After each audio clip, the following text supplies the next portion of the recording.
The calendar has struck August, and I don't know about you guys, but this year has gone by so fast. It really has. I've had a child. It just seems like that came by in such a blink of an eye. I absolutely love it, but I don't want it to go by too fast. But when I say it's August, what does it mean to you? To me, it means we are so close to the best season there is. That is fall. That is college football. That is National Football League. Anything that rhymes. I mean, ball, fall, call. It's got everything. And I love this season because not only the football, but because of the food. And I'll tell you what, this last week I was spoiled. I smoked a pork shoulder, had some pulled pork. That's the season that I'm talking about. And then just tonight had a pot roast. I mean, it can't get any better than this, and I'm not talking about your pumpkin spice lattes. I'm talking about food, and I'm talking college football, and I see Ed on the edge of his chair, and that's what we're about.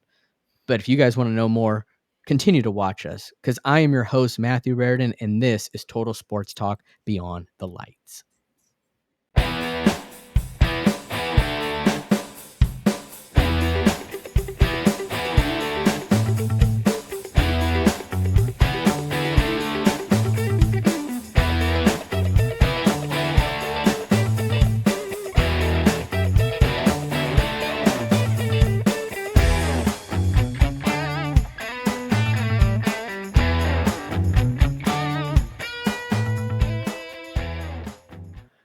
What is going on, everyone? Welcome to another episode of Total Sports Talk Beyond the Lights. And guys, we are just a mere couple weeks away till college football kickoff. That gives me chills. That gives me goosebumps because it really is the best time of the year. I've been waiting. It seems like just too long for this.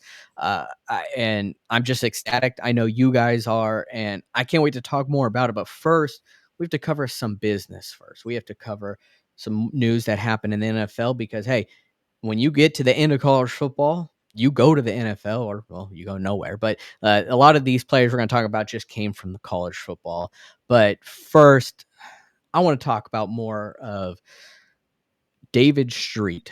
David Street, if you don't know, is a cigar connoisseur. This guy knows everything about everything with cigars. I couldn't even tell you. I have no knowledge when it comes to cigars, but David always has had knowledge of cigars. But the thing that makes this even better is that he is now officially our guy when it comes to cigar needs.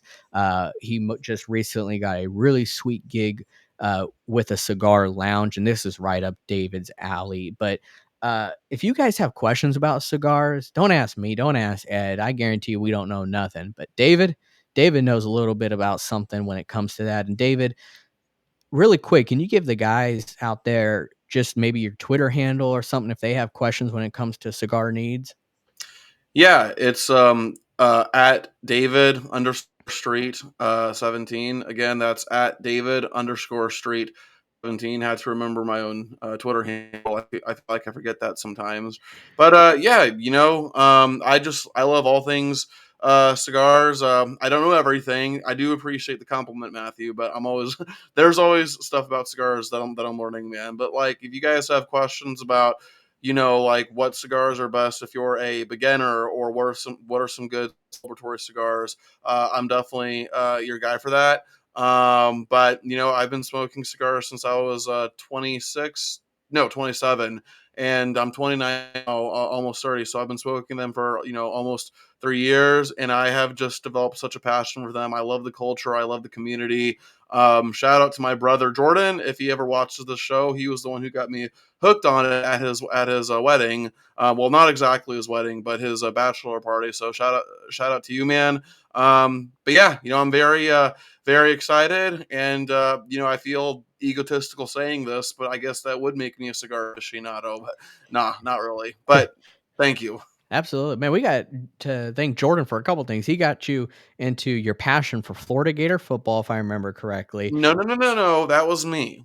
Oh, okay, okay. My But it brother was was because actually he was a Florida State he was a fan? Florida State fan, okay, and I became a Florida fan despite him. We talked about this Yeah. on the pilot episode. Well, we need that's why I'm saying we need to thank him for that, because if Yeah. it wasn't for his love for Florida State, it would have never got you to love your Florida Gators and now cigars. So, Yeah. thank you, Jordan.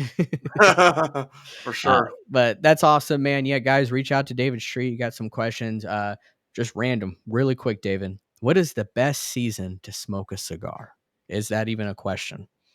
Every season's the best season, okay? Every season. That's the answer I was expecting. Is it don't matter rain, sun, snow, you name Although it. I will say this, when it's cold, it's better that you smoke inside because I have smoked a cigar outside when it was very, very cold, and the cold temperature somehow affects the cigars more than warm temperature does. So when it's warm, go outside your back porch, front porch, whatever. But when it's cold, I mean, do whatever you want. But when it's cold, I would highly recommend smoking indoors. If you're married to a wife who doesn't like cigars, obviously, don't make her mad. Hopefully, you have your own built-in cigar room in your house. But otherwise, if your wife doesn't like cigars, then just go to a nearby cigar lounge. See, look at that. We already got some words of wisdom from David. That one will be free, folks, but he may charge you in the future. And what David won't tell you is that he still has the smoke from that first cigar in his beard. Yes, And it's in here somewhere. he occasionally sniffs it. It's a Florida ritual. Just go with it, guys. Okay. But I talked about the NFL, and it's only fitting that we just had week 1 of preseason. A lot of people may not look at preseason as a big deal, but I kind of want to make this a little bit of a big deal here, and bear with me here before you jump quick to it, judgment. These rookie quarterbacks that we're going to talk about here, because if you remember the draft, there was a lot of rookie quarterbacks drafted in the first round alone. Okay. But there are still some great names out there that weren't drafted in the first round. And I want to talk about them because we've talked about on this show plenty of times the difference between college football and the NFL. And although this is week 1 of the preseason where starters don't get a whole lot of reps and it's kind of almost like a walkthrough sometimes, it's still the NFL we're talking about. And I think it's important to see how these quarterbacks adjust a little bit. The ultimate test will be the regular season. There's no doubt about that. But the preseason, it is important in my opinion because this is the first time they're suiting up their uniform in a game, not for pictures or anything like that. So let's go over couple of these key stats by these quarterbacks. And let's just start first with my dude, Bo Nix, Oregon, baby. Okay. I don't want to hear Auburn. All right. Oregon. All right. Bo Nix for the Denver Broncos put up some great numbers, in my opinion. 15 for 21, 125 passing yards with 1 passing touchdown. That's pretty clean right there for Bo, especially his first appearance in the NFL. Like I said, it's preseason, but the NFL, this is still important. And I like what I'm seeing from Bo Nix. He had some great passes, great across the body pass. Seeing Bo use his legs, I love that. I really do love that. One thing that I saw from another Oregon alumni, Justin Herbert, when he came to the NFL, they wanted to protect him more, which I totally get. This is your investment. You want to protect him. Justin Herbert at first was not really using his legs much, but when you are aware of your pocket and your surroundings, it shows because if you have legs, utilize them, but in a safe way. Bo Nix did just that, and I was really impressed with him being able to create more plays, escape the pocket when needed. I feel like it's no doubt that he will get that starting quarterback job. Sorry, Jarrett Stidham, but you're just not going to get it. It's the reason why Bo left Auburn. Okay, he wants to start in the NFL, so let's go, Bo. I'm impressed with what you did. There's another quarterback, David Spencer Rattler. How did he do?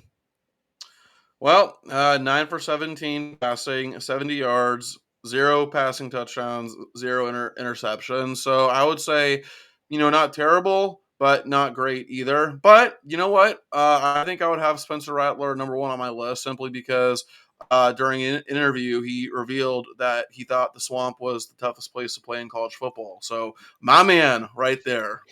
But No bias. well, Yeah, but listen, man. I think we all know that Spencer Rattler, at least for now, is not a starter. That's pretty much Derek Carr's job. Even though Derek Carr is, I know there are Saints fans who think that he sucks.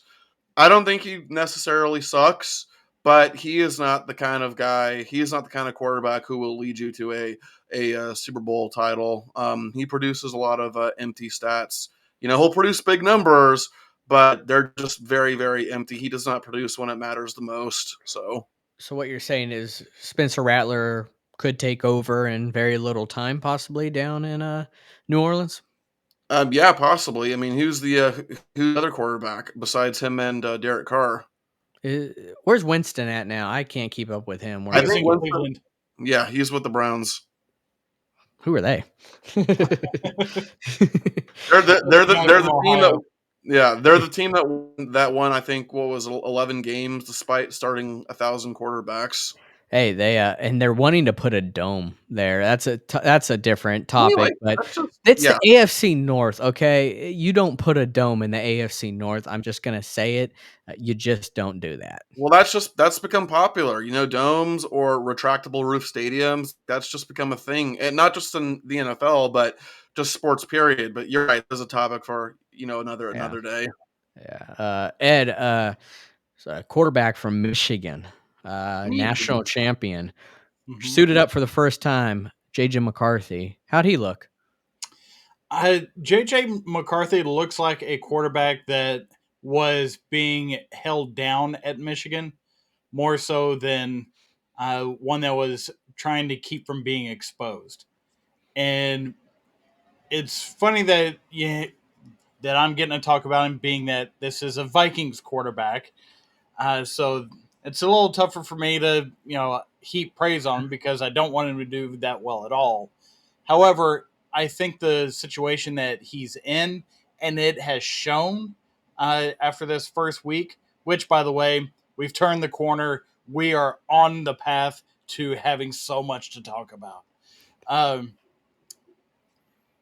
JJ McCarthy is set up in a position where he can sit behind Darnold until he gets hurt, as probably somewhere around week 4 or 5, and absorb the offense until that happens. Uh, he, of course, is going to have things to translate, but he's already got the snap down, which is more than I can say for Justin Fields. Uh, and the the arm strength was never something that was necessary, so to speak, in Michigan, but he was able to show it off a little bit in this preseason game. Of course, everything's very vanilla in the preseason, so we're not going to see him uh, putting a lot of putting a lot of work on fire blitzes and rotating safeties and things like that that he's going to have to read in the regular season. But to actually just see him on the field with his skill set, there's more to it than what we saw. And that was, I think, more of a product of Michigan's offense the last time we saw him being more overpowered around him and not necessarily needing his abilities to make that team go. In the NFL, he's going to be able to show that off, but also improve in those areas that he was not able to work on as much being the starting quarterback at Michigan. Well, he was the 10th pick, right? I believe so. Okay. Well, I mean, there's a reason. There's a reason why he was picked in the top 10, and a lot of the times it doesn't just come down to how how you did in college, because if it just came down to how you did in college, then there's no way in hell that JJ McCarthy would even be like okay, maybe he would be a top 25 pick, but certainly not a top 10 pick. And that's because a lot of times it comes down to arm strength. What does your foot movement look like? Just those tangibles that might might be fine for you in the college game, but may or may not translate for you in the NFL game. It's the reason why Kyle Trask, despite being so dominant in college, has sadly not panned out in the in the NFL. Yeah, and let's not forget right before draft night happened, there was a lot of odds shifting in JJ McCarthy's favor to even be the second or third pick. So I there think was something scouts saw.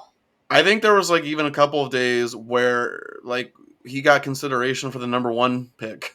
Yeah, it was crazy. It's like, what? Everyone knew it was gonna be Caleb Williams, but there Yeah. was something that scouts or Vegas saw with JJ McCarthy that told them this guy's gonna be better than what we saw Mhm. in college football, and he's gonna be better immediately, and that Yeah. may be the case.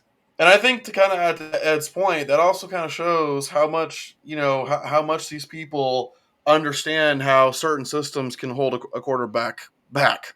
Yeah. I don't know how to say that without sounding weird. Quarterback back. Yeah. Yeah, and once again, McCarthy doesn't have to start right away. Mm-mm. Just like the whole Patrick Mahomes thing. We knew his arm strength was there. We knew his ball placement was there. We knew he had the physical intangibles, but Mm. what he didn't have was the experience. And being able to sit behind Alex Smith that year was invaluable as far as his progression. So I really like where he's at for his career, but I don't like where he's at for being in my division. Yeah. Yep, that's one of the it's one of those things. It's kind of a double-edged sword there, but, speaking of the number 1 pick that we just talked about, former Heisman winner and officially the number 1 pick in this last draft, and we're staying in the North, Caleb Williams of the Chicago Bears. If you haven't been on any sports site or channel, then you've probably have missed that they've been raving about Caleb Williams, 4.47, 95 passing yards. He looked good. But, I'm not gonna rave too high just yet, really on any of these quarterbacks because there's still so much time. There's still much they need to prove, but I did say the importance of preseason week 1 because this is a difference of college football, so that does need to still be put out there. But Caleb Williams, smooth, 4.7, 95 passing yards, and, people can't stop talking about Chicago, and there may be a reason why, but I feel like it's still Chicago. You still got the franchise, Eberflus. You still got all of them up there that could easily dumpster fire this. But Caleb Williams, though's got the talent, guys. Well, keep in mind, they've been installing the offense with Caleb Williams since March, Mhm. Yeah. well before the draft Draft. ever happened. Yeah. So he's got the offense. He Mhm. knows exactly what is going on around him. What he doesn't know is the speed and which the bullets are going to fly at him. 'Cause it's And different. it is a different world. So what I took away from Caleb Williams' performance, and I watched it, is escapability and being able to improvise. That doesn't tell me that he can run the offense. That tells me that he can do things off script, which in the NFL, you can't live off script. You have to run the offense. And that's what I'm more interested to find out. Yeah, and Caleb Williams, he kinda became that villain almost in college football. I'm interested to see how it translates to the NFL, but he's having fun. I'm noticing that with him, and I think that could be scary for the NFC North. Caleb Williams being comfortable, because that's one thing about Caleb Williams. His greatness is when he is comfortable. He is out there skating on ice while everyone else is trying to run on ice, and uh, that's something to pay attention to as the rest of these preseasons go on and then go into the regular season. So I want to see how that transfers. But guys, the ultimate shock of the draft, which I'm sure we could talk about, Michael Penix Jr. I'll tell you what, there's something weird about, not weird, just nostalgia seeing a left-handed quarterback in Atlanta. Maybe it's just me, but those were the days. Those were the days. I loved watching Mike Vick down there in Atlanta, what he did. But we got a new lefty in town, and that's Michael Penix Jr. David, uh, he put up some decent numbers. I'll tell you what. All it takes is Kirk Cousins' Achilles to get flicked, and Michael Penix Jr. is in there. Yeah, well, I mean, of all the of all the Falcons quarterbacks who played that game, I mean, Michael Penix Jr. was far and away the best one. So if Kirk Cousins is ever injured, or if he's ever due to poor play, then Michael Penix will be more than ready. I mean, he wasn't spectacular, but he was still far and away the best quarterback for the Falcons that game. So. And I tell you what, if Michael Penix gets in there, your boy Kyle Pitts is finally going to probably have some relevance. I'm gonna say that because Michael Penix Jr., although he had those killers up in Washington at wide receiver, Mhm.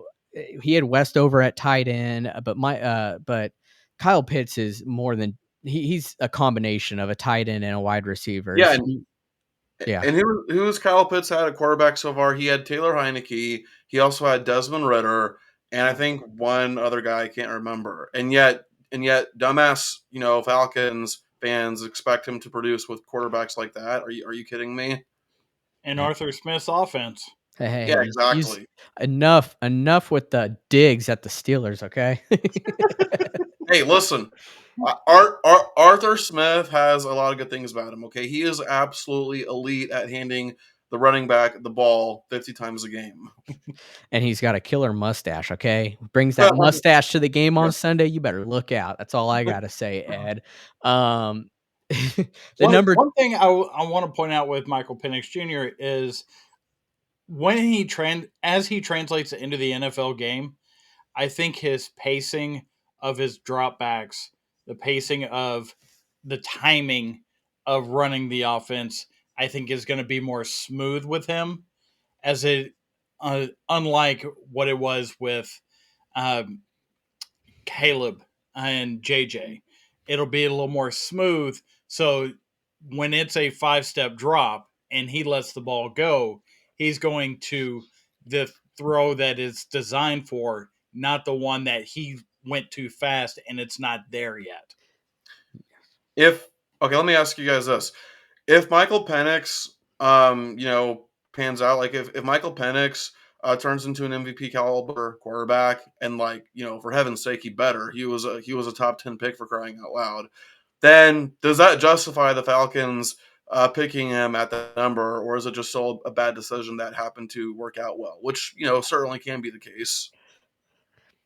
I think anytime someone gets MVP from a draft pick, then yes, that worked out just fine with the draft pick. But I mean, to be determined. But there's something they saw with Penix that no one else saw, and they keep doubling down on that. So I want to see it. Yeah, well, but this is also the Falcons. I mean, they're not exactly the most elite drafting team, if we're being honest here. No, not really, but they thought that with Desmond Ritter too, so we saw where that went. So, yeah. But Ed, I know the weather played kind of a key in this game, but Drake May for the Patriots, Mm-hmm. um, is he on track to being the starting quarterback? You think for New England I come don't week think one? so.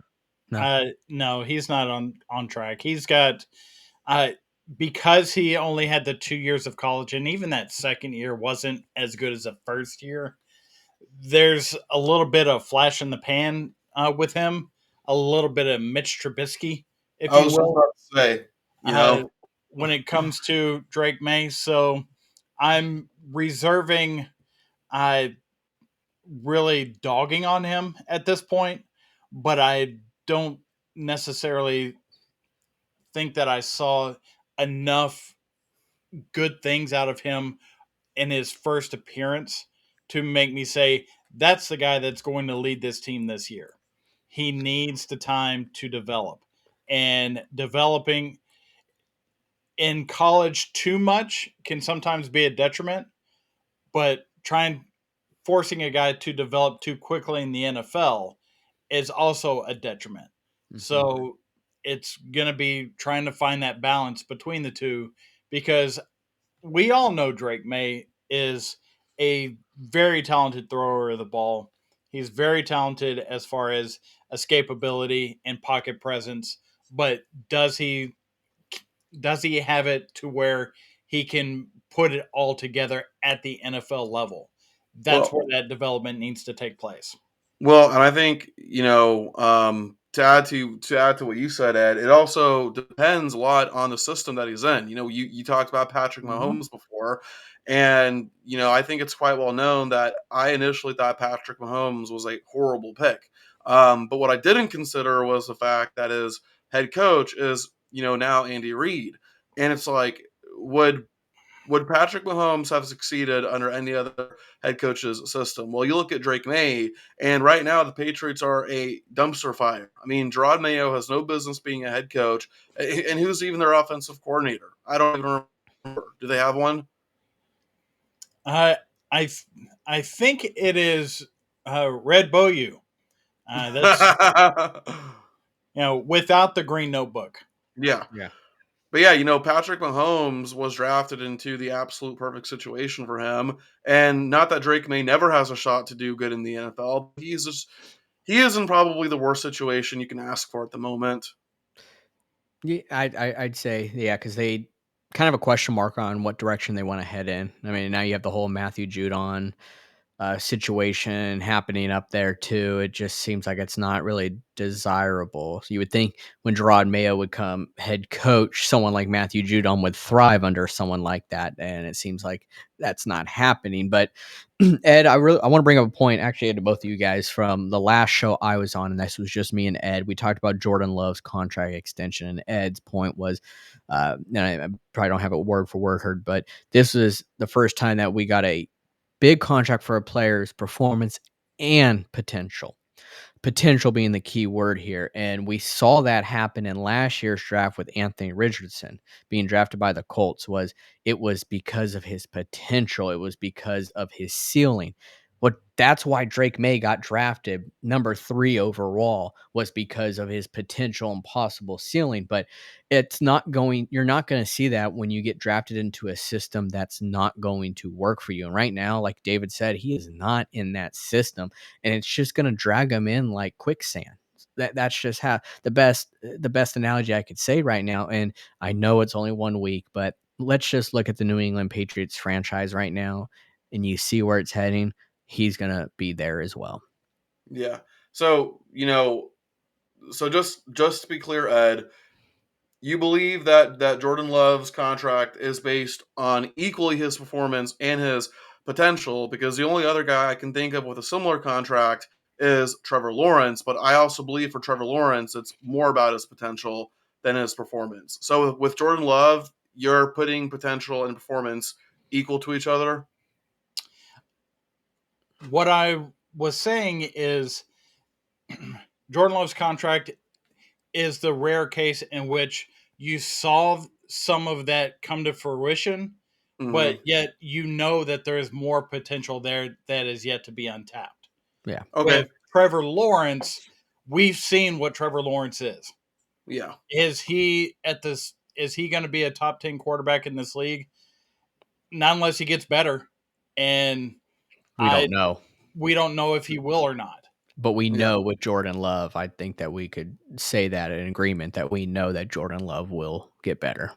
Yeah, I mean the Packers are definitely I mean, not just like right now, but just historically speaking, recent history. The Packers are a much more well run organization than the Jaguars are. But I will say though, the Jaguars getting Brian Robinson Jr. from LSU, that is a great weapon to have for Trevor Lawrence. So that's a step in the right direction, is having a receiver, having, you know, receivers out there to help give you more targets. So I think that was a great pickup on there. But a great pickup that I like is Jaden Daniels with Washington. Granted, it may not be the best case scenario just yet. I think Washington is in a way better direction than the New England Patriots. But Jaden Daniels, although he was just 2 for 3, 45 passing yards, he had that rushing touchdown, but he showed you pretty much what he did in college. Seems like it's going to be working out just fine in the NFL for him. Uh, it, I saw, of course, everyone talked about his 30 something yard pass that he had, and it looked just like shades of him throwing to Malik Neighbors or him throwing to Brian Thomas Jr., not Brian Robinson, Brian Thomas Jr. from LSU now on Jacksonville. So you're seeing that and you're like, all right, Now let's see him do it against someone like Jair Alexander or some top cornerback in the league, and then we'll talk. But I was impressed. Just 2 of 3, nothing big. But you saw that Jaden Daniels that won Heisman Trophy last year. You saw that Jaden Daniels just briefly. Can he continue to do it? So, with that being said, guys, we went through 7 quarterbacks here. Is the rookie of the year on this list? Offensive rookie of the year. Well, because last year was a guy named Puka Nakua, and nobody expected that. Unless you went to BYU, then you knew exactly. Yeah. Even then, I know. Slim chance, but that's what I love though. I love that about football is you never know who's going to be that unexpected player that comes out of nowhere, but I'm going to say possibly that person's on this list for offensive rookie of the year. Well, actually, the Say more. offensive rookie of the year, Matthew, is not on this list. You know why? Because the offensive rookie of the year is out in the San Francisco Bay Area. All right, you know, Ricky Pearsall. you're damn right. And Ed, I'm guessing Ed's going with the running back. Are we going also a college alumni? No. Not not running back. We are going over to Kansas City, where Xavier Worthy is going to catch at least 10 touchdowns. I'm not going with my college here. I'm going to go with someone who just defeated my college hopes and dreams of going to the college football playoff a couple years ago, and that's Jaden Daniels when he was with Arizona State. But Jaden Daniels, we just talked about him. The reason why is because with Jaden Daniels, all he's got to do, I feel like, is maybe go 500 with Washington, with them being the second pick, with them not having much wins. If it's an improvement from last year, but then again, you can say the same thing with Caleb Williams, who is obviously the consensus favorite to win Rookie of the Year, Offensive Rookie of the Year. I think Jaden Daniels is going to do it. I think Jaden Daniels is the real deal. I'm just going to talk about that, even though he's 150 soaking wet. I think that Jaden Daniels is going to be the real deal in NFL, and I can't wait to see him do it. Well, Of also, of the quarterbacks that we talked about, in the very limited time that we saw each of them, I think Jaden Daniels was the most complete. But it's a small sample yeah. size. It is such a small sample size. Yeah. I want to add too. By the way, I mean, obviously, bias was seeping in with my rookie of the year pick, but in fairness, offensive rookie of the year, excuse me. But in fairness, I think there actually is a legit chance, especially if Brandon Ayuk ends up, getting traded by the 49ers to the Steelers, Matthew, if that ever happens. It won't. But yeah, but if or when Ayuk is out of San Francisco, then obviously that will give more snaps to Ricky Pearsall. So I think there is a solid chance that he could win Offensive Rookie of the Year because of the situation that he is probably going to find himself in. I'll tell you what, we're going to talk about this player here in a bit. Ayuk, I think Ayuk's a great route runner. He's a phenomenal route runner. There's another route runner that we're going to talk about here in a bit who I'd rather the Steelers throw the kitchen sink at. And we're going to talk about him here in a bit. But let's continue to talk about the AFC North here. Because Joe Burrow, coming back from his injury, had a pretty decent, solid preseason game. Preseason means nothing to Joe Burrow. All right, it means absolutely nothing to him and the Bengals. But 5 of 7, 51 yards, 1 touchdown. Joe Burrow, if he could stay healthy, we know Joe Burrow could be a top 3 quarterback in the NFL. He's one of the few quarterbacks that can actually slay the king in Mahomes. And the only other quarterback being pretty much in that company is Tom Brady. Okay. So that's a great list to be on. Joe Burrow has shown you he's got the swagger, he's got the it factor, but can he stay healthy? If he can, the Bengals, I feel like, will continue to be in the AFC Championship game every year, especially if it's him and Jamar Chase out there. We will see what happens with T. Higgins, but with him signing his franchise tender and him being there just for this year, it is a contract year. And what have I always said? Contract year is when you see the players show their best potential. So that could be a very scary case scenario for anyone playing the Bengals this year. Yeah. If Joe Burrow stays healthy. Yeah, well, when it turns out when money is on the line, it turns out you actually have an incentive to work hard, right? Yes, it's crazy how that works, but you got to feed Yeah, your family, right? yeah, exactly, exactly. But just I'll add my 2 cents in. Even last year, the Bengals had a down year, but they still had a winning record because they were in the AFC North, where every single team had a winning record. But Joe Burrow, despite his injury history, I think his play has spoken for itself so far. I mean, he took the Bengals to the Super Bowl his second year, and keep in mind that was what 2-3 years after they went 2-14. So he quickly turned that franchise around. But again, given his injury history, I remember he got knocked out cold in his first season with LSU in the bowl game against UCF. I don't remember if he didn't play or not, but I do remember he got a pretty big hit on him, right? And then of course there's his injuries with the Bengals. So again, Joe Burrow has certainly proven himself. When he's healthy, the Bengals are just as good as anyone. But again, yeah, it's just all about health, and that was obviously a large reason why the Bengals took a big step back last year. But I think there's potential for them to get back to where they've been the last couple of seasons with Joe Burrow. That UCF team created cool Joe Burrow after that hit. Joe Burrow went on next year. And obviously, we know what he did. Heisman, undefeated national champion. Okay. Yes. Number one pick. Okay. So UCF, I'm sure a lot of Bengal fans and LSU fans are thanking you for that hit. The Bayou Bengals. But It Ed, what were ab- you it, going to say? ab- it absolutely toughened them up. Yeah, Ed.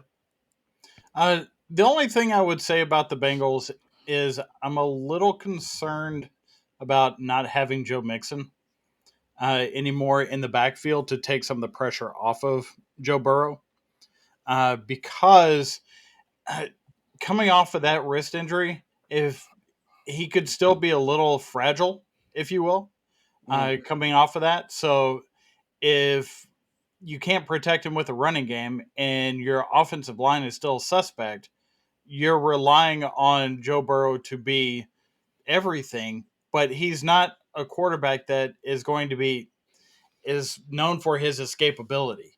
It's he's known a little more for pocket presence, being able to manipulate the pocket and be able to get the ball out of his hand. But that concerns me when you're talking about the AFC North and how quickly pockets collapse around you in that division. So Yeah. it'll be interesting to see going forward. Well, and we also talked about how the AFC North is, known for its defense. I mean, last season, the Ravens and the Browns had two of the best defenses in the league, and of course, there's the Steelers, who are always rock solid on defense. So yeah, Yes, they are. But yeah, it's going to be something that we're going to have to keep an eye on with Joe Burrow. It's like that every year, unfortunately, because of his injury history. But we'll keep it up in the North. But from the AFC to the NFC North, a whole lot of love. Jordan Love, Ed Smith. Yep, How whole did you lot of like that? love. Jordan Love, just one series. It it was just to trot him out there to say, "Hey, I'm in the game. Look at me, woohoo!" yeah. It's also And like, hey, are you good? Okay, yeah, you're good. Come back in here. yeah, yeah. Oh, you you threw a dime of a pass 65 yards to Wicks.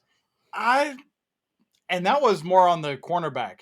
He was not able to get the contain on Wicks during the route, so Wicks just ran by him and said, "Hey, throw it to me." And Jordan Love got it to him, and it was like, "Okay, we're good." I mean, they wanted to show that Jordan Love is there after signing that contract. It's not just a matter of, oh, I signed the contract, so I don't really need to do any of this stuff. They were working on stuff, even with the very few snaps that he had. In fact, there was only 3 downs that he was on the field for. So uh, it was flashy. It was fun. And we got him off the field without getting touched, so I'm good with it. Let's move on. Speaking about moving on, um, I what's going to happen in this situation? We just talked about, Jordan Love. He got his bag. He did great. No one touched him. Well, now let's talk about Jerry Jones and CeeDee Lamb. There's some drama brewing down in Arlington, guys. There is something When going on here. when is there not drama True. brewing down in that area? Yeah, let's change it up and talk about the Cowboys for a minute. Yeah, I like I feel like it's used to be talking about like the Raiders or something like that, but guys, the Cowboys are right up there. There's some drama going on here, and I want to say I don't get it, but I get it because Jerry Jones is cheap. We talked about this, and he tries to backpedal his comments of saying, well, we don't have any urgency to get Lamb's contract done. And then, well, let me clarify. My publicist let me know that maybe I shouldn't have said that, but has nothing to do with about our feeling, but about what CeeDee Lamb to the Dallas Cowboys, what we expect him to be in the future. So it's like you're walking it back now, but desire and urgency are not synonymous, Jerry. I mean, I know I didn't, get some top tier college education, but they're not synonymous. So I, he's definitely backpedaling, and he needs to figure something out here. Lamb is holding out. He's made that clear. Granted, he wants money that maybe he doesn't necessarily deserve yet, I'm gonna put on there, but CeeDee Lamb is a darn good receiver. He really is, and I talked about a receiver before that I'd like my team to get, and hey, I'd throw the kitchen sink at CeeDee Lamb because he's a proven receiver. He is, and he's fun to watch. And even though his size isn't the biggest, the guy makes plays with his route running, with his speed, and he's quick. And he could be a great Pittsburgh Steeler. I just want to put that out there. Antonio Brown was not the biggest guy. He's the biggest clown, but he was not the Well, biggest guy, and he could play. Well, Matthew, I have his stats right here, and I just want to read them to you. Okay, from his rookie year up to his his most recent year. Uh, first year, 935 receiving yards, 5 receiving touchdowns. Next year, 1,102 receiving yards, 6 touchdowns. Next year, 1,359 receiving yards, 9 receiving touchdowns, and then last year, his most recent year, 1,749 receiving yards, 12 receiving touchdowns. Quite literally has improved Every every stat. single season. And I'm not trying to accuse you personally, but just in general, you're telling me that's not worthy of a contract extension? It's worthy of it. It's not Justin Jefferson worthy, but it's worthy of it, and that's what you wanna see, a player, a wide receiver in the NFL. He's literally improved every single year, and he was top 3 in the top 3 categories last year in the NFL on yards, receptions, and touchdowns. That's everything you wanna see. Give the guy his money, Jerry. If not, let someone else give it to him because he deserves it. He really does deserve it. So I definitely want to put that out there that CeeDee Lamb, I good for you for holding out. You deserve a lot better. Jerry can't give it to you. The Roonies will come give it to you. All right. Mike Tomlin's a great coach to play for, I hear. So come on over and let's get it. Let's get it done. Oh, I'll take a trade for CD Lamb for two of my young wide receivers. Sure, why not? He's Right? proven. Yeah, Uh, absolutely. yeah. But here's the thing that I find interesting with this: the Cowboys have the big three that need contracts at this point: Micah Parsons, Dak Prescott, and CD Lamb. And I think that is the order of their importance to Jerry Jones at this point. And the what he doesn't understand is without getting Lamb into camp for Dak Prescott to work with, the timing for Dak Prescott is going to be off because it doesn't matter how much you run in the offseason, you're not in football shape.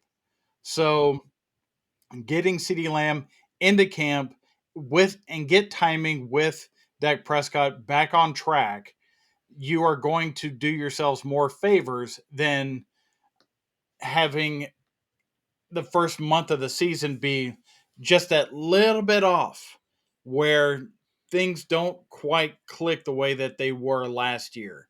And then that will then put it in Jerry's mind, oh, well, I don't need to pay Dak as much because he's not connecting with CD Lamb as much. And it's really all just going to fall apart because they are not a team that takes care of their stars early enough to be able to take care of their stars next. Let me ask you guys this.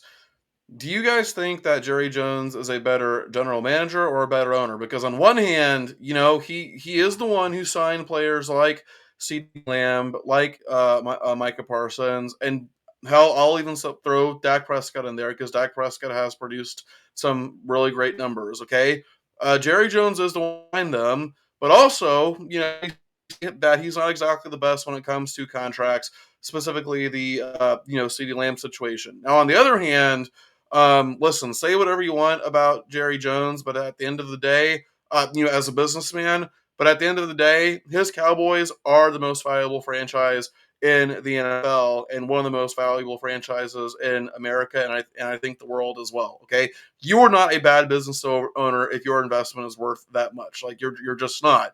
But then also, on the flip side, he's kind of turned the Cowboys into a circus, right? So better GM or better owner? So let me ask you this, David. Is the purpose of the owner to make the contracts to sign the players, or is it the GM's purpose? It's the GM's purpose, isn't it? Okay, so uh, where where have we seen Jerry Jones actually be good at creating the contracts to keep the players for the Cowboys happy? Uh, He's drafted them, and I think that's what David was saying, but he hasn't yeah, done anything to keep them, and that's what yeah. Ed's Well, saying. and I get what Ed is asking. My point was I was naming, clear pros and cons from his time as a general manager and his time as an owner. That's what I was As an getting. owner, 1,000%, he's a better owner than a GM. Yeah, I would agree with Ed. Mhm. I mean, not to play devil's advocate, the Cowboys were already a brand before Jerry Yeah. took over. Dallas, everything you wanted to do everything with the Dallas. I mean, you had the freaking Dallas Cowboys cheerleaders. All right, Yeah. so they've already been a brand, but Jerry has also increased that brand being the most valuable franchise according to Forbes. So out there in the NFL, so he has done some things right there. So I will say owner. I think I would probably agree with that because even though he is the one who drafted all these, players, being a general manager is more than about drafting. It's also about how you handle contracts. And Jerry Jones has not exactly been the best at that. So I think we all agree he's definitely a better business owner than a GM. Yeah. And quite honestly, the draft at times can be a lot of this. Yeah. Yep. Uh, That's true. yeah, Jerry. The nicest thing I'm going to say to you is if what Ed said, is how you feel when it comes to your order of importance. You've got Micah, Dak, and CD, I will say great job with your first order because I would agree with you. Michael Parsons should be your priority, but Dak should not be your second priority. Okay. That's where you lose me, but that's going to be the nicest thing I'm going to say to you today, Jerry. So, but we're going to see what he does, what happens. But I would say Micah and CD are deserving of big paydays. So I'm going to see if that comes up. To save time, I was going to talk about Stetson Bennett. I'm just going to go over his stats really quick because we're talking about a two-time national champion quarterback here. Stetson Bennett, 24 for 38, 224 passing yards, one touchdown with a whopping 4 interceptions and a game-winning drive to cap it off. So, I want to say, Stetson Bennett, I'm glad that you're back on the football field. I know you were going through some mental health issues last year, and I think we should all take that seriously. It is a disease that has taken over the world and our country, but I I you're didn't back. know that. Yeah. I didn't know he was going through mental health problems. Yes, and, just because you win 2 national championships does not mean everything, but Stetson, I'm glad you're back on the field. Maybe you finally found that this is your balance. Look at JJ McCarthy, who does meditation before every game. You find that healthy balance, and hopefully this was it, but, 4 interceptions ain't gonna do it, bud. Hopefully, it gets better from here for you because I like you. I like you, Stetson Bennett. I will never forget the first time I saw you play on a football field for the Georgia Bulldogs. You got a touchdown. You pulled out a big old wad of dip and you put it in your mouth. And I said, that's the most Georgia thing I have ever seen in my life. And I respect you for that. Okay. So good for you. And I wish you nothing but the best. Any quick thoughts on that before I do jump over to the Georgia Bulldogs? They were just Um, terrible, terrible interceptions, and I don't see him making it through the end of camp. But I'm glad he was at least able to get an opportunity. my thought is again, didn't know he was going through mental health struggles. I'm glad he's doing well now, as far as we can tell. As a football player, I hope all Georgia players suck in their professional career until they come to Tampa. Then I'll be a fan of them reluctantly. I see. Well, we're talking about Georgia. I got to talk about Georgia, but more importantly, I got to talk about the AP preseason poll coming out in college football. I always feel like it's the biggest joke. I will make that clear here. It is always the biggest joke. I don't care where my team is ranked in it. It is always the biggest joke to It me. is, but I gotta tell you, I mean, I have a couple of disagreements with the top 10, but I thought the top 10 was overall very solid. I don't really have too many complaints about it. Well, we'll get into that a little bit more here of where my gripe is, but I'm just gonna go through just the top 10 really quick, and then we're gonna share our thoughts. Okay, top 10 release: number one, Georgia Bulldogs, followed by the Ohio State Buckeyes, Oregon Ducks at 3, and Texas Longhorns at 4. Followed by the Crimson Tide at 5 and Ole Miss at 6, Notre Dame at 7, Penn State at 8, and Michigan at 9, and Florida State at 10. Uh, it's it just seems like there is so much parity in here, and that's where I have such an issue. Okay, Georgia, I get why they're there. All right. And not only is Carson Beck coming back, they're returning some starters, but they're also bringing in some top talent. Number one recruiting class or number two, I can't remember. Depends on who you look at. Followed by Ohio State. Okay. Ohio State is there because of the people they brought in, transfer portal or recruits. So this is a difference between 1 and 2. Oregon, we brought in Dylan Gabriel. We did bring in transfers, Evan Stewart. Okay. So that it is a mixture there of bringing in, but also we do have returning talent in our running backs and Tez Johnson at receiver. Texas, however, I mean, they did lose their two-headed monsters at receiver with Xavier Worthy and A.D. Mitchell and their top running back, but they still got Quinn Ewers, okay? And that's why they're there. What gets me on this list, and I'm going to jump down, is probably 9 and 10. You have the defending national champions there, okay? If you've seen anything on the AP preseason polls, they're usually pretty biased on how you did last year. It transfers into the preseason poll. That's what we base it off of. So Michigan being at 9, being the undefeated champs, they're down at 9. But Florida State, okay, let's be real, guys. DJU is not good. He's not a good quarterback. So why are they at 10? Uh, Okay. I mean, I agree that DJU is not that good, but I think Florida State being at 10 is basically the voters telling us about how much faith they have in Mike Norvell. And I think Mike Norvell at this point has definitely earned that. He has earned respect. Okay, just like Dabo did with Clemson, but that is over now. Where's Dabo out now? Because his Clemson Tigers are in the top 10. Okay, so that's where it's dropped off, and Mike Norvell will probably follow suit here soon. But I don't want to get worked up over a preseason pool. It's just that I I just can't stand the parody that I see sometimes in here.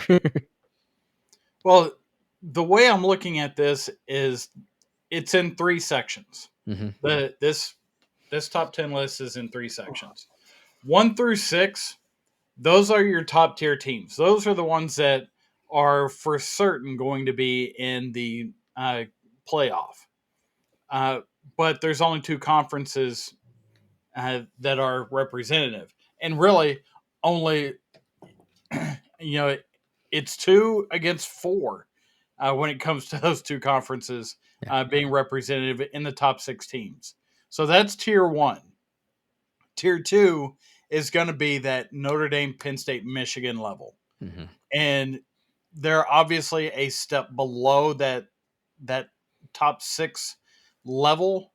But when you get down to Florida State, you could basically put 3 or 4 teams at number 10 and it would be the same reaction. They don't Yeah. belong in the top 10. But there's really no other team that is in between where Notre Dame, Michigan, and Penn State are and the rest of the field. So you could throw Florida State there. I've seen Utah being thrown up there. Arizona, I've seen Missouri. Arizona. I've seen Mhm. Arizona be anywhere between 11 and 22. Yeah. It's wild how what a wide gap there is between what people think constitutes a number 10 team Mm.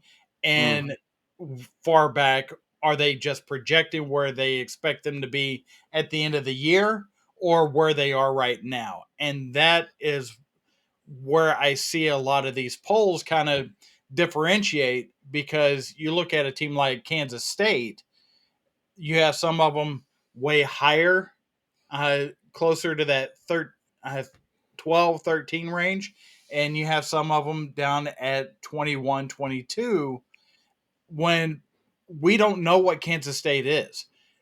Sure, they've got uh, all the talent, they've got an identity.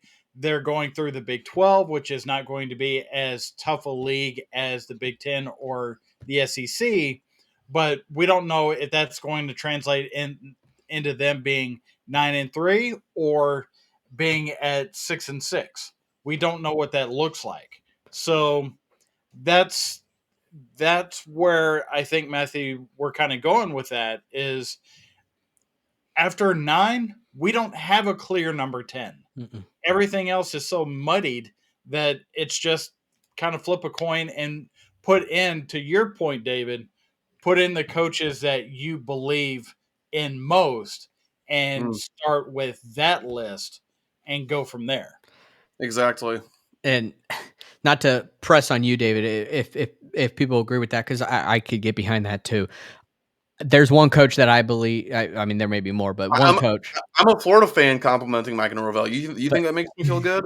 but if we're doing that based off a coach, Kyle Whittingham in Utah definitely deserve to be there more than Mhm. Mike Norvell as far as coaching wise. Kyle Whittingham is, in my opinion, has accomplished more That's fair. And his quarterback is coming back. exactly. And Cam Rising Yeah, I is just better want than DJU. And I agree with that. the other ACC team that we've all seen be around that 10 mark that has absolutely no business being around the 10 mark are the Hurricanes. Don't come near Thank my you. don't come near I my don't ducks, Cristobal. I don't know why people are overrating Miami so much. You know, there's one guy whose name I will not mention, but we all know who I'm talking about. He has Miami number 9 in his top 10, and you know, I respect his takes on football so much, but my gosh, like that has got to be one of his dumbest takes ever. But listen, man, I just want to kind of give my thoughts here. I mean, overall, I don't have an issue with the top 10. I think my disagreements would be I would have Alabama over Texas. And then personally, I would also have Oregon over Ohio State. Ed and I talked about this when it was just us two on the show. But while it's, you know, I think there's a couple of reasons why Ohio State is ahead of Oregon. One, Ohio State does have a better overall roster. And two, Ohio State has, you know, has a Big Ten familiarity, obviously, whereas Oregon doesn't. However, I would have Oregon number 2 over Ohio State. And let me just, you know, first say that I think Dan Lanning has built that team to be Big Ten tough. But the biggest reason, Matthew, I would have Oregon over Ohio State. Does Ohio State have a better roster overall? Yes. But does Ohio State have a better quarterback? Absolutely the hell not. I will take Dylan Gabriel 10 times out of 10 over Will Howard. And guys, listen, I will always, always, always take the second best roster with the best quarterback over the best roster with the quarterback who I'm not even sure will be top 2 or top 3 in his conference. Yeah, well, and Dylan Gabriel being the most experienced quarterback in college football. We saw what Bo Nix did last year in Oregon, being the most experienced quarterback in college football. Granted, we couldn't get over the Huskies hump, but it shows having that experience. And no bias aside, I do love what I'm seeing in Eugene with the Ducks and with Lanning. So I can't wait to see that. My biggest gripe is, why isn't the Cornhuskers number one? They are returning to greatness. They got Patrick Mahomes 2.0, Dylan Raiola at quarterback. I mean, come on. It can't get Kind of any better than this. looking like him too now. Yeah. Look, I'm riding the Cornhuskers bandwagon. I'm right there. I think there's a opportunity for them to go 9-3 or 10-2. I Because they're going to build so much confidence in that weak first half of the schedule Mhm. that they could sneak up and bite somebody that they shouldn't. Remind me who their head coach is again? Matt Rule, Hey, he's done good in college. Yep. NFL? No. not so He turned Temple around, turned I think Baylor around. I mean, he has a reputation as a program builder. not only turning Baylor around, but turning Baylor around after what should have, in my opinion, gotten them just about the death penalty. Yeah. But the fact that they are a private institution Yeah. means that they did not have public record of all the stuff that came out. Mm. So That's that big. turning that program around that quickly was shocking. All right. Just this is quick. It's going to catch you guys off guard. One word to sum up Colorado getting one AP vote. Joke. Ed? Prime. Idiocracy. All righty. So besides Ed, me and David are pretty similar, but I know Ed feels the same. So that's what we feel there. And we're going to have plenty more to talk about with college football. This is just the tip of the iceberg. We've got plenty more to talk about, and we will be talking about it. So stay tuned for our next episodes. But our last topic of the night, we have to talk about it because we are living in the best country there is, and that is the Olympics. Yes, salute. And I'll just start really quick.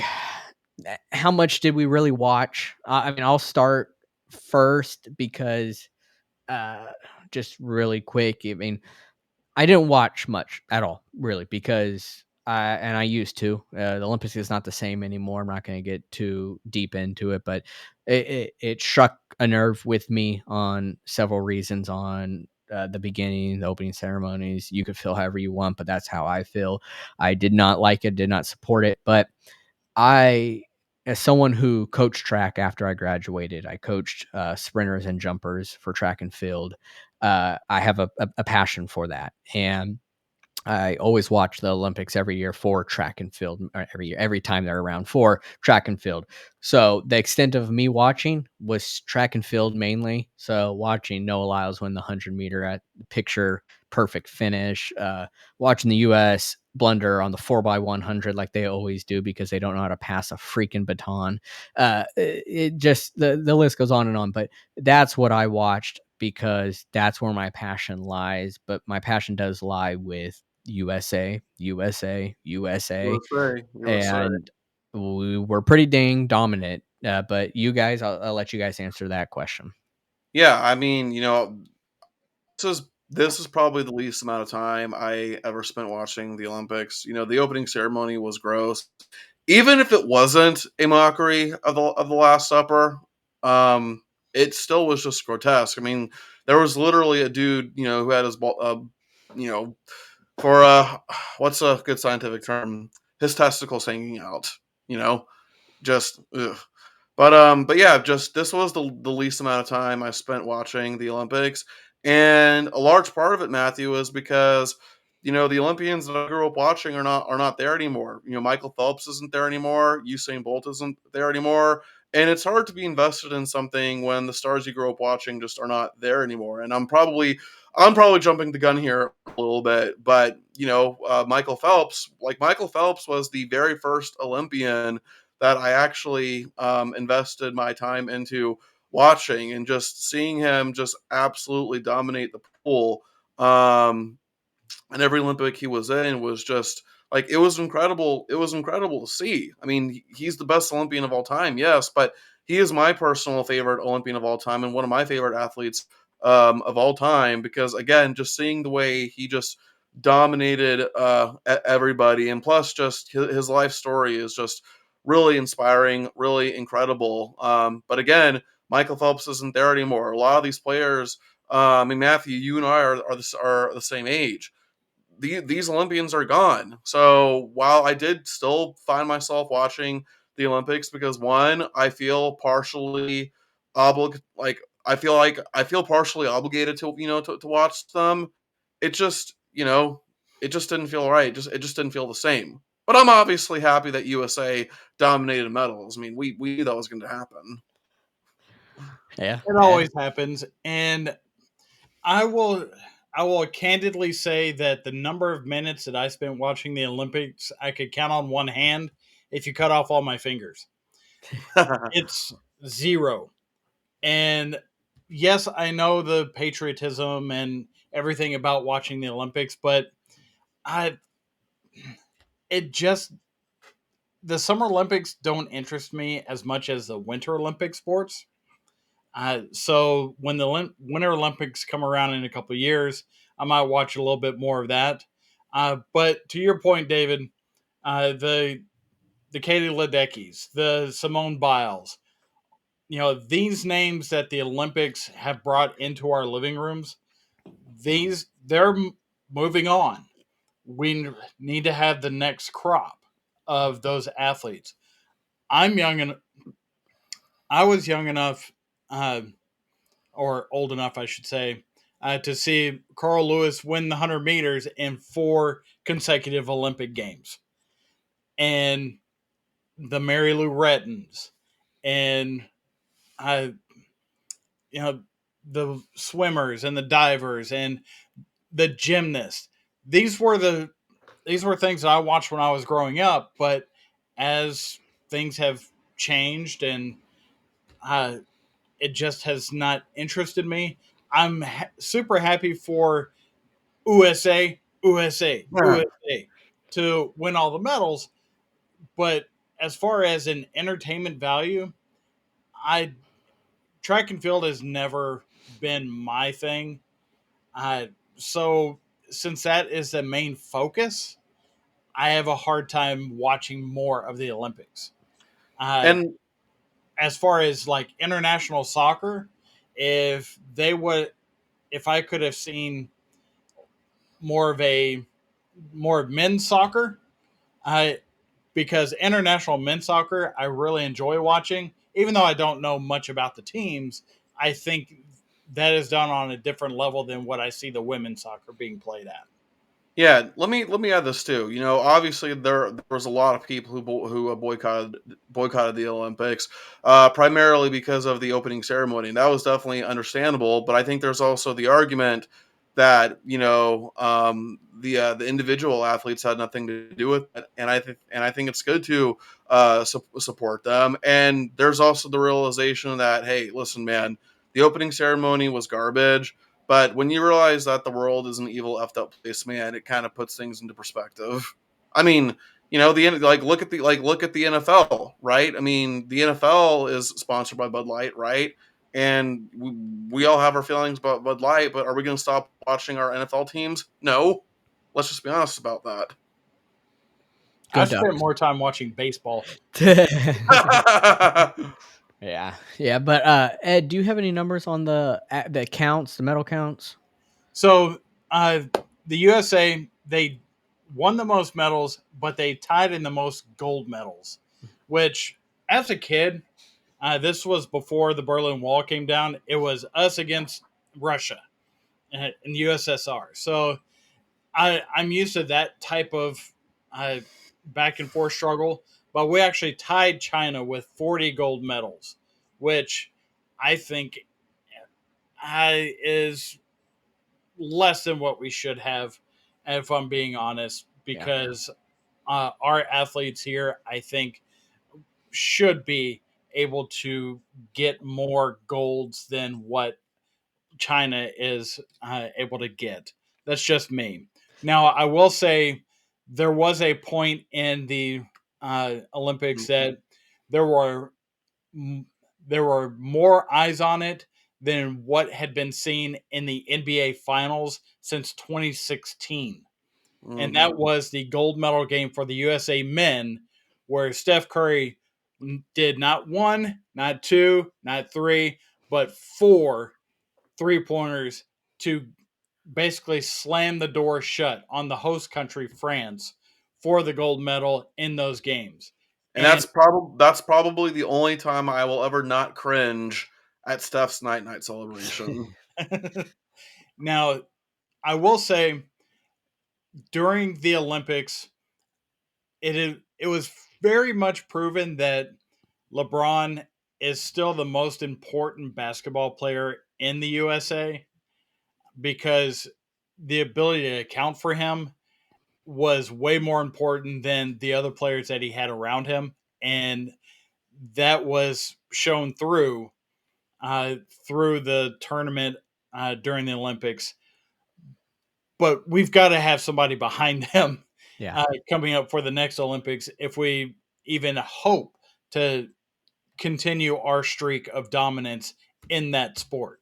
Dude, I'm telling you, every single Olympics, China tries absolutely hard at winning gold, but they do not care at all about silver, silver or bronze. And listen, if China if China had beaten us in gold medals, I would not give two shits that we won the most medals, okay? Because at the end of the day, gold is what matters. No one cares about silver or bronze. Okay, sorry if We're that's winners. but Yeah. yeah. Well, I mean, I mentioned track and field, just track and field alone. I mean, the 200 meters, Noah Lyles had COVID, so he finished bronze. And then the 4x1, those are two events that we were favored to win gold. So, I mean, there's two gold medals right there that we missed out on. And that's Mm. just those two events. I mean, China swept everyone in diving, I think I saw. And you already know table tennis, they already walk in with the gold medal. So, they're usually right there. But, yeah, it's as far as basketball goes, it was very entertaining to see. I remember 3 games before, or 2 games, the last 3 games of it for the US from the quarterfinal, semi, and the championship game. I remember seeing an article of someone saying it's time for Steph Curry to be unlocked, and because he wasn't showing his full potential yet. And I'll tell you what, he really put the US on his back, those games, and we saw like the best version of Steph that we're used to seeing when he's on his A game. So, the timing of that article might have been what it took. Thank whoever that beat writer was. That was awesome. Good for you, and you unlocked Steph Curry. By any chance, did you guys see that video of Barstool CEO and founder Dave Portnoy shirtless eating a large piece of fancy bread? I can't remember the name. I'm drawing a blank because I guess apparently he was talking crap about Steph Curry, and the dude is just eating his bread. It's like, no, I think Steph Curry is a great player. Like, first of all, can we please eliminate eating food in front of the camera? It's so gross, and I don't understand why people have the need to do it. Why they feel they need to do it.